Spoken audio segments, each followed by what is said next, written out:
Hey buddies, I'm Spuggy here coming at you with another Borderlands 3 video. Today I want to analyze the official story trailer that the Tiny Tina Wonderlands official YouTube just posted. I'm very excited to get in there and analyze the little small details. But before we get into it, don't forget to like, comment, subscribe. You have no idea how much helps me out, and let's get into it. Legendary? Whoa! No way, dude!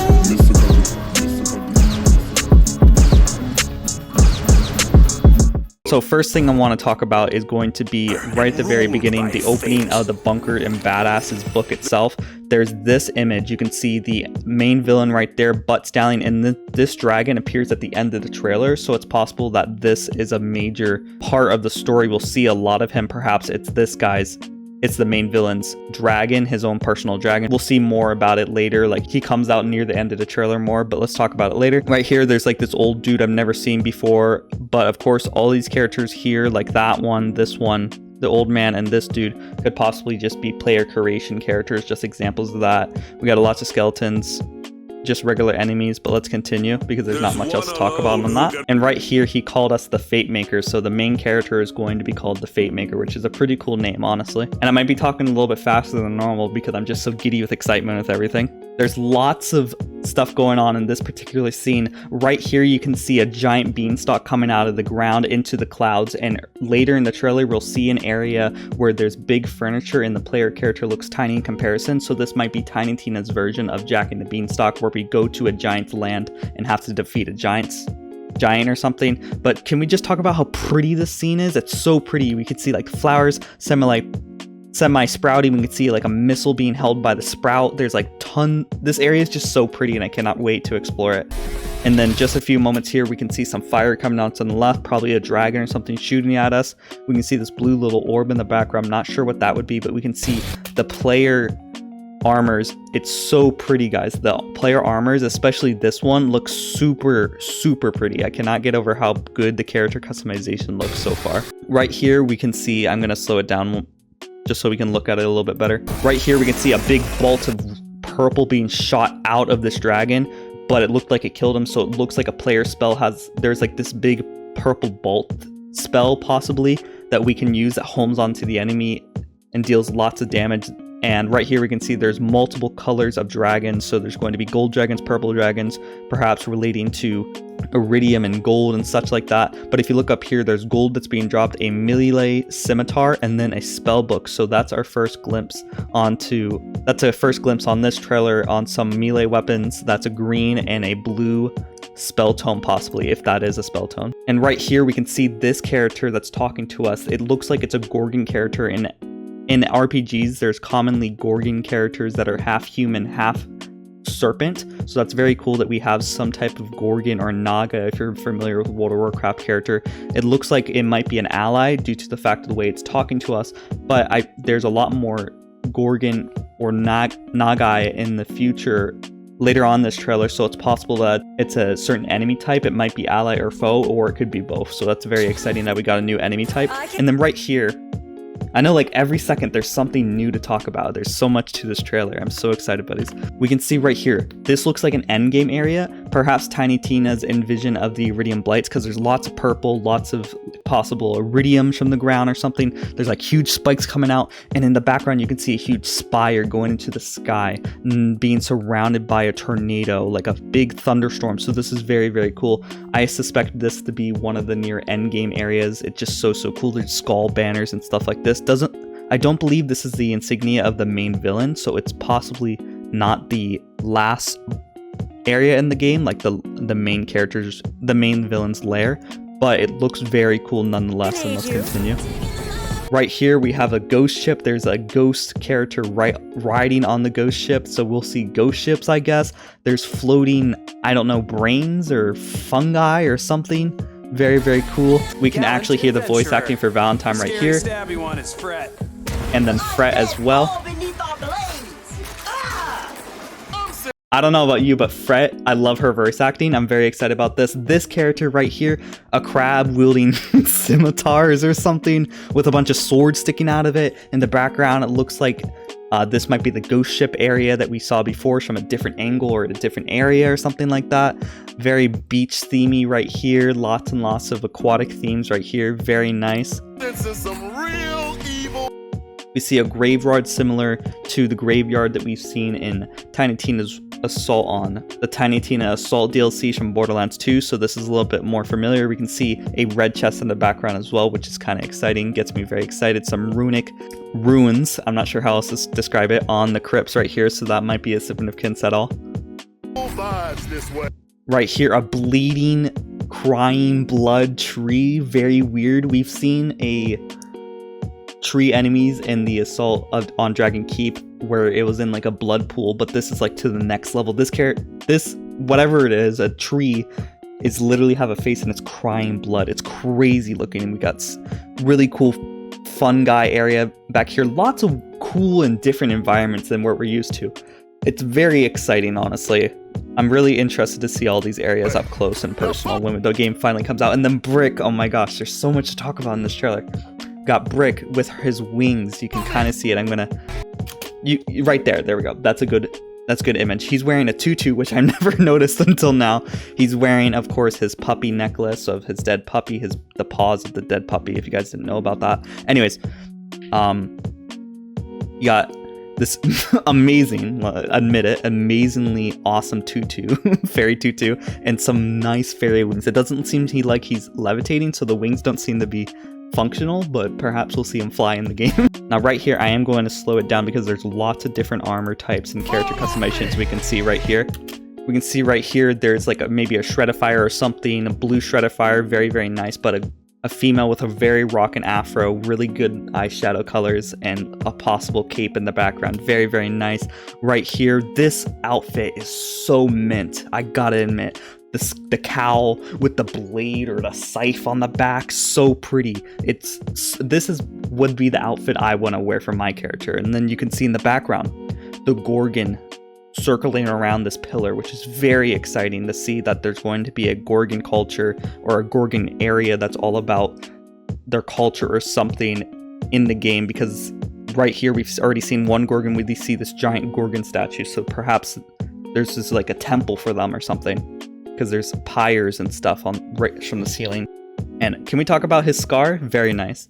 And then right here, he's like pale. This character's pale. He's holding out a wand that's shooting shock. He's holding perhaps an SMG that's shooting shock as well. Very nice purple, and like all the colors on this character is beautiful, very unique and different from what we're used to. A pale skin character that I've never seen before, and it looks like this in the Egyptian themed temple as well. Very, very nice. Right here, it looks like we got beastmen or something. We can make beastmen furries, basically. You can make furries if you want to. That's very cool that we now have some part animal, part human hybrid characters you can play as. Right here, it's shooting, I'm not really sure what to call that. It kind of looks like a plasma coil, but obviously it's not, but it's shooting green laser. It's very, very nice in that underground crypt. Very, very nice background. Wish we could see a little bit more of that later on. Maybe we will. And right here, horrifying face, I'll admit, but we got a vampire bat character, so we got lots of different animals we can choose from. It seems lots and lots of character customization than I was honestly expecting. It looks like she has either bone armor or perhaps a bony chest of some kind, but this is something I'm really excited to see more of. We've only got to see maybe like a half a second of this in the last trailer, but here's the Spectral Bow again. Previously we saw the Spectral Bow and they used 6 arrows at one time, so I'm excited to see a little bit more of the Spectral Bow, but this is all we got for that. Unfortunately, right here, we got a character that was raising his hand out like Thor. The hammer came to him. He's wearing a very flamboyant outfit, I'll admit, but it's very nice. You could change the colors on that to make it look really badass. And then this hammer, you could barely see it. It's only on the screen for like half a second. Everything on the screen is like for a half a second, so this is perfect to talk about. But you can barely see it, but it looks like it has a thruster motor or like some type of hose muzzle or something at the end of it that probably might shoot like lasers or something. It's modeled after a dragon head. It's very, very nice. And then right here, here's the blood character we've seen a couple of times before. He has the familiar in the background as we've seen before. The familiar might be what gives him the blood magic or something, but he does a really nice blood slam, killing all the enemies nearby. Drop some white that looks like a melee weapon right there. Yeah, it would look like a bat. Right here we can see the player character probably on the left right here, the robot and the the two new main characters that are going to accompany us in Tiny Tina's Wonderland, fighting off on the main villain right here, which is very exciting. How do we win this?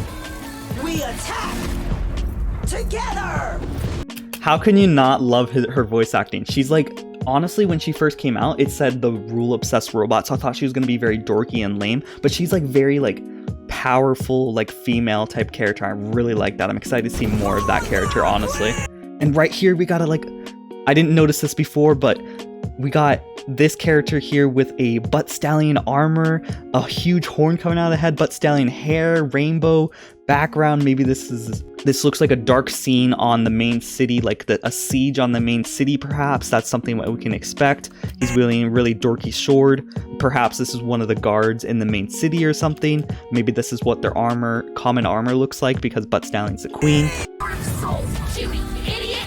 And then right here, did that not sound like Genevieve to you? That sounded just like Genevieve from Borderlands 3. So maybe the Genevieve actor comes back to reanimate some ghosts or something. But obviously Tiny Tina hasn't met Genevieve, so it's not actually Genevieve. But the voice actor for Genevieve is coming back, so that's very exciting. We got an enemy that's hooks you, the player character, and launches you into the air and brings you close to him. That's very exciting. This is a figurine that Tiny Tina just slammed onto the board. It seems like Tiny Tina will literally have cutscenes zooming out from actually in the game session and showing what Tiny Tina slams onto the board for you to fight. So that's going to be very exciting to see those cutscenes, especially how charismatic Tiny Tina is herself. And this boss looks terrifying. The first thing I see when I see his face, I kind of think of Typhon de Leon mixed with like a merfolk, which is very weird. For some reason, it makes me think of Typhon de Leon. I don't know about you, buddies. And here's a Gorgon. It looks like this one's a foe, honestly. So I was probably right. We got friends and foes for the Gorgons, and they call each other sisters, which is common for snake archetypes in RPGs, so that's cool. Yeah, this is probably a boss of some kind. Very nice. She summoned like a green sword there for half a second. That was weird. Right there, it looks like either she summoned a green sword, or that might be a spell that we can use to erupt from the floor to hit enemies. That's very exciting if that is a spell for us. And here's some more Gorgons. And then this is a bar, I'm assuming in the main city. We got lots of nice head mounts up here, lots of viewpoints of the player models for the NPCs that are going to be in the town, so that's very exciting. And right here, earlier I speculated that the Jack and the Beanstalk, there will be a giant, where we'll be in a giant's home or something, invading the giant's town, perhaps either killing his realm or his kingdom or like his home, whatever, it doesn't really matter. But we can obviously see there's a giant bounded right here, either that or we're shrunken down or something. But we're using a TD or crossbow right here. This dude's using a melee blue sword like Cryo. He's like a camo armor. This whole area makes me very excited to see if my speculation was right for Jack and the Beanstalk, Tiny Tina's envision of that. Well, you could be off in there. Right here we got a very, very different type of skeleton that we've seen before. It's a Spectral Skeleton. We haven't seen any Spectral Skeletons in the game yet, at least that looks like this. This character honestly looks more like a hologram, so that's a bit interesting. And right here, these characters are so weird. You can barely see everything is just for a half a second. Right here, eyeball creatures, like basically like orcs or something, like a body of a fat orc, and then instead of a head, it's just a giant eyeball. We got this weird mystic magical barrier up here. This dude sends out a cryo explosion, and then when he dies, you can barely see it. His eye just pops out. So we're gonna see a lot of interesting gore from these characters. That's very cool. And right here we can see some of the overworld as well, possibly the fast travel version for the Wonderlands. And right here, this area is so pretty. I know I'm gushing like literally over every single thing, probably over analyzing it or overlooking at everything, but we can see a little mushroom dude. Maybe this is a friend right here. He looks very cute. And there's this huge like awesome mushroom biome. It just looks so dope, guys. And here is the man himself, motherfucking Barbarian right here. He has a different hat than I remember him having before, but it looks like he's like a lumberjack of some kind. He has these weird armor pieces that are fit for like a lumberjack of some kind, which is very interesting for Mr. Torg, but I'm interested to see what Mr. Torg does and his main role in the game is. And right here, you can barely see anything. I'm so sorry. The character here looks to be channeling a spell of some kind. Maybe like that bird spell that we were talking about earlier, or summoning a dragon or something to like a rack attack or something. This dude is using that big hammer we were talking about earlier where he summoned it like Thor, slams it on the ground, does a big explosion. The barbarian is doing lots of music stuff.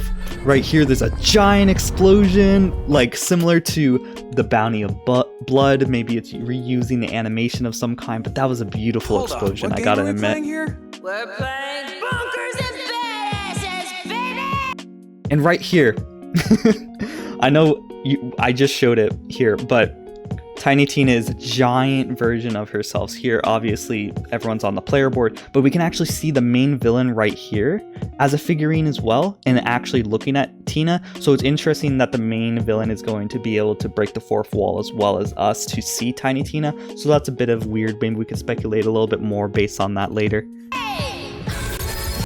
Right here we can see lots of legendaries. There's a very nice golden sword right here. There's a spell tome down there. There's too much to really analyze. There's a nice, maybe a COV weapon. There's like a hammer behind here. We got the shark dudes. We know about those already. They did a really cute dance. There's emotes. We got the banners in the background. I love the hat on this guy, by the way. We got midget skeletons. You can barely see that. We got the polymorphs. Right here, the polymorph spell that transforms into a sheep. Instead of a sheep, it's more of like a skag sheep, so that's a very interesting mix of creatures. Here's a new mushroom enemy. You can barely see everything. There's a little claptrap, like, it kind of like makes me think of, oh my god, there's so much to this. It makes me think of, I'm just so happy, guys. It makes me think of, the Wizard of Oz, and this is maybe the Tin Man. Instead of being tin, it's like a wooden dude. It's very cute. There's a new mushroom enemy you can barely see for half a second. Very different than what we've seen before. Weird, maybe like a giant D20 that's going into a portal of some kind. I'm not really sure. Maybe that's in the main city, in the castle for butt scaling or something. Here's a demonstration of the crossbows that we were talking about earlier. Big explosion. They still have the ragdoll physics and everything. Amazing spell right there. Did you guys see that? Amazing spell. He pulled out both hands and he just shot 2 bolts of fire. Like, this is the firebolt version, and that mushroom dude, when he died, had tons of different like rainbow things coming off. Perhaps this is the Wonderlands equivalent of Iridium or something, because it looks like a type of currency, so that's very cool. Perhaps this is a Loot Tink version of the mushroom dude, so that's cool. More of the eyeball dudes. Cool, very nice sniper. And then we could see him sending out his wand, doing a nice little explosion that gets cut off. Here appears to might be the main villain's lair. Once again, we got that spire going into the sky, a big tornado or something, or a big like thunderstorm circling around it. So that might be a scenery that we see often that is related to the main villain or something. We can see more customization here. It looks like we can actually, I'm not sure if it's because she's really close, but it kind of looks like more like a bulkier, fatter version of a character. That's nice that we can have different body types. That's not what I was expecting, I'll be honest. And right here, here's that dragon I said all the way at the beginning of the video. This dragon's probably the pet of the main villain. We get a very nice glimpse at what the dragon can do right there for just a split second, but it's very cool. Everything is very exciting. I think I covered everything as best I could right there. There was not much we could really go off of besides just gushing and talking about every little thing, but that's pretty much the entire thing that's been shown in the official story trailer. Hopefully this was a fun little way to get excited together and watch the trailer together and maybe look at some things that you might have missed in the past. But as always, don't forget to like, comment, subscribe, and I hope you all have a great day. Bye-bye. And the last shall be first to immerse in a pass out heat, facing him out with a moxie melt till he woke up drowning in tchotchke hell. War in a cave with a torch on a wall, then a window arrangement of porcelain dolls.